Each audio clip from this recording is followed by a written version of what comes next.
Welcome back to Chasing the Sun. I'm Janie. And I'm Eric. If you are traveling in Hanoi and looking for that local, authentic experience, then we will show you how to do exactly that in this video. When we travel, we love taking in the local culture and seeing what it's like to live like a local so that we can get that full experience. So in this video, we will show how to live like a local even if you're only visiting Vietnam.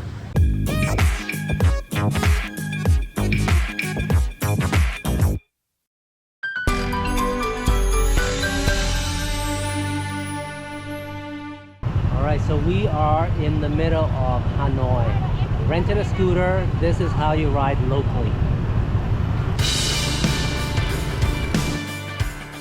Vietnam's population is very dense, and that's why scooters are the best way to get around for locals.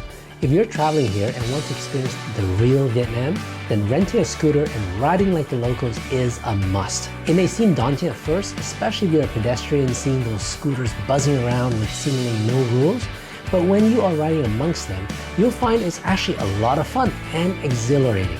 What I love is that there is no road rage here with the locals. The local drivers are so good that they'll know how to ride around you and they don't get mad either. You did it! You survived Hanoi! When we were in Hanoi, we rented from Fung Motorcycle and they had decent scooters and the price was very reasonable. They are in the old quarter, so it's very convenient, and here's a map in case you want to find it.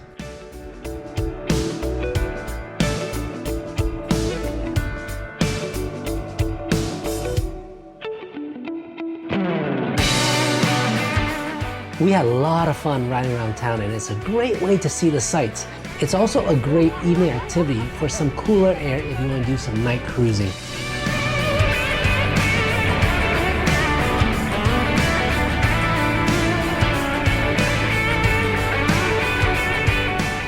And if you really want to be 100% authentic like the locals, well, you have to carry more than 2 passengers on a scooter.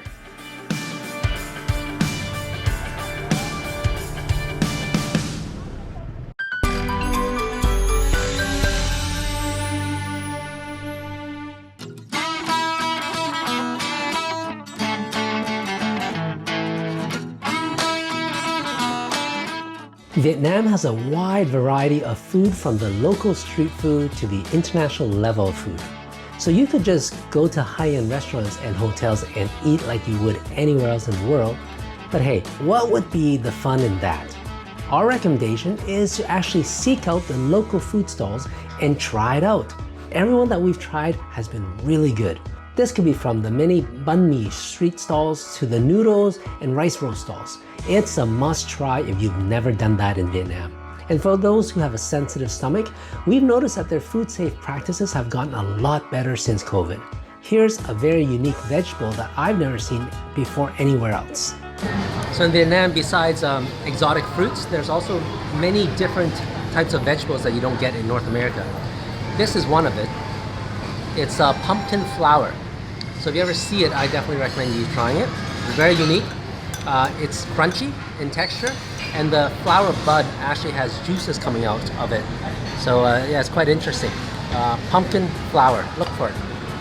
Their local drinks are also a must try. Whenever we're back here, we will always have their sugarcane juice and young coconut juices. Alright, so she's making cane sugar here. You're going to stick a cane through this, I guess, roller, which then compresses it. And you know, the cane juice here is really good. It's very sweet. If you're looking for it, it's called Mia. Here are some tips for you to enjoy these drinks even better. Sugar cane with added kumquat. So what it is, those small little oranges that it's called kumquat. It's like mandarin. So you add it in there. It gave a very, very fragrant taste to it, and it has a little tint of sourness to it. So it mixed really well with sugar cane. So it's very refreshing. So a lot of Vietnamese people would have this when they are very hot, just to cool down. This is the drink. All right, so here's the kumquat that you can add to the cane juice. You don't need to add too much. Just like 1 or 2 of these.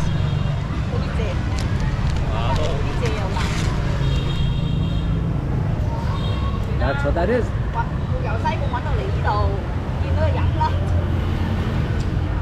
So you know these short chairs, they use it for morning coffees and also for evening. You can chill out here by the sea, have a beer, have a drink, watch the city. And it's the same in South or North Vietnam, where I'm at right now. So a really good drink here, if you want, is coconut, young coconut juice. And of course you get it like this. They'll stick a straw in it for you, and then after you finish though, don't just toss it away, because you can have them open it up and you can scrape up the meat. And that's a meal in itself. Another must-have when you're here is to try their local fruits. There's just way too many different types here, so we're gonna make a specific video just to teach you about all the different kinds. So make sure you subscribe to get notified for that. But here's a teaser of what's to come. When you're here, you have to try their tropical fruits. This one is dragon fruit. It's actually interesting because in North America we have it. It's not as sweet and it's white meat inside. This is like red meat, so very interesting. Sweeter than what we have too.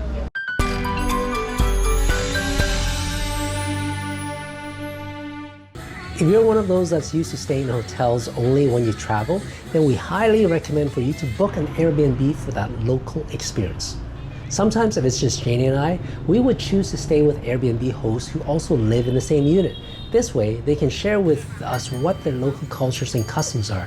They also become a great guide of things to do from a local's perspective. Okay, so this is our Airbnb. We gotta go through this deep, dark tunnel to get there.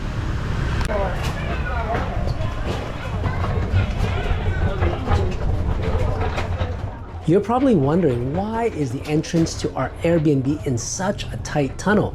This is actually quite common in the old quarter of Hanoi. This tunnel used to be an alleyway between 2 buildings, but I think what happened over time as development increased and the buildings got taller is that they just decided to build over top of the alleyway, and that's why you have the entrance of some units way in the depths of a seemingly dark tunnel. Here's a Google Map view of what I'm talking about. You'll see that this block is full of small buildings, and how you get to the buildings in the middle is by these tunnels and alleyways. And at the end of the tunnel, you get to a front door of someone's home, like our Airbnb.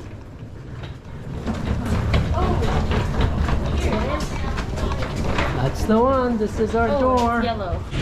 So that was an exciting scooter adventure today. We rented a bunch of scooters, went around Hanoi, had a blast, took in the craziness of what Scooter City is. The problem is there's no parking. You can't park in the streets. The shops have those spots and they don't want you to park overnight. So what we did was put it in front of our place, and that's why I had to get through that tight alley, which was 1 meter only. But it worked and we're here.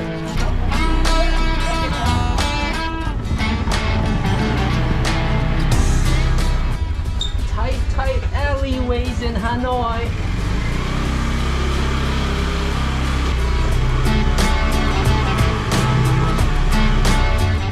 One thing that always fascinated me was how much stuff the locals can carry on their scooters. So when we had a chance to try it ourselves, hey, we were up for the challenge. Okay, so we are very much being a local here. Just like how they carry stuff in their scooters, this is what we're gonna do. We're gonna demonstrate it right now. Okay, so that's one. Now let's do the other one.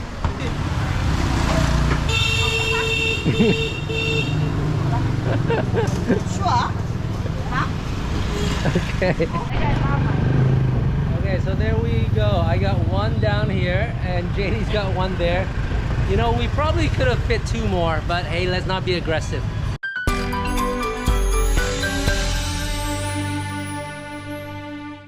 Coffee culture is everywhere. It's midnight right now, and as you can see, there's still a lot of people outside sipping coffee.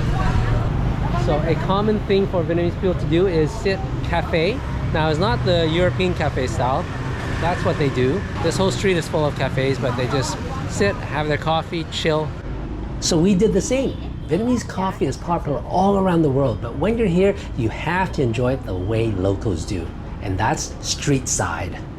You know, the Vietnamese coffee here, compared to North America, is actually very creamy. I don't know if it's their milk or condensed milk that they use, but it's different for sure. Here's a few ways you can order it. And what you do is you basically order, you can order it in a few different ways. You can either have it black, which is just café. That's how you order it, café. It sounds like coffee, easy enough. Or you can have it with café sữa. Sữa is their milk, but they don't use milk, they use condensed milk. So if you order with their milk, which is called sữa, it's actually not just milk, it's condensed milk. And it is sweet in it already. Or you can have café sữa đá. Đá is ice, and that makes it cooler. So basically it's the iced coffee. But what you're supposed to do is you're supposed to mix it first before you put it in ice, so that you don't get all watery and you distill down the taste of the coffee. All right, so in our Hanoi trip, we totally became locals. Not only did we rent 2 scooters, we also moved our suitcases with the stuff, and now we're sitting streetside enjoying coffee. Yep. Right? What do you think about it? I actually really enjoy Hanoi, I guess because my adventure is riding the scooter around Hanoi, which is my first time. It's very adventurous and very exciting at the same time.